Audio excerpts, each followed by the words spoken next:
When Captain Cook arrived at Bustard Bay in the year 1770, what he saw is what you see now. Pristine beaches, secluded coves and inlets, and striking rocky headlands. In other words, paradise. Unfortunately, many of the region's most beautiful spots are inaccessible to most modes of transport.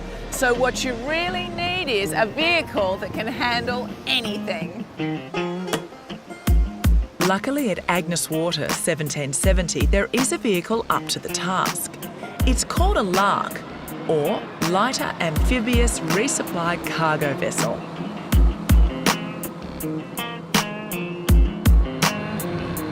I don't think we could get a more perfect day for adventuring along the coastline. Take a look at this. Look like fun? Then head out with 1770 Lark Tours. They're led by Neil Murgaard. I truly feel like we've got this miles of coastline all to ourselves. Well, literally we have. As I said, it's the key to unlocking the bay. Like, the bay is just laid out here before us, and the fact that we have our marine mode and our beach mode, it gives us the full access that we need. Neil's Larks are original US Army vehicles that were built in the mid-60s. She has got a lot of character. Tell me some of her quirks. The Lark has got some pretty amazing capabilities, and one we won't be trying today is a self-righting capability. So essentially, according to the manual, if we were to capsize, 30 seconds later we'd come back upright. Let's not try it. Let's not try that. Yes. It will also climb a 60% incline, and we will be putting that to the test this morning as we scale the headland. So we've got a bit of full driving action coming right up. But before we get onto that, there's a bit of fun to be had on nearby Middle Island.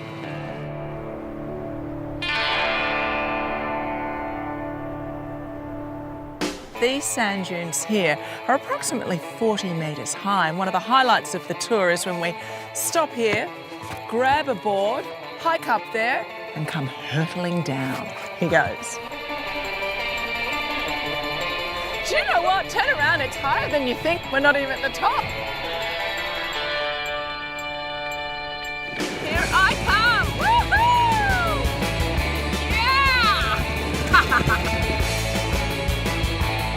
Honestly, I feel about 10 years old. That is so much fun.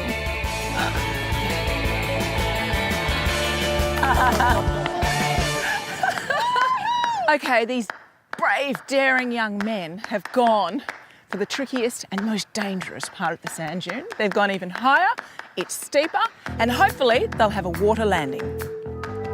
Go!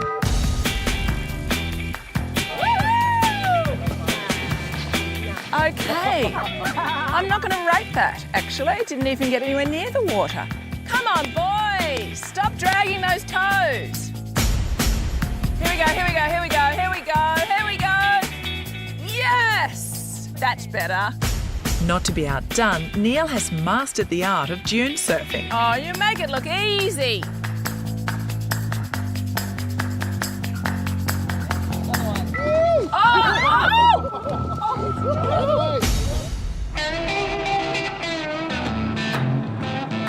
A change of gear now as we climb the headland.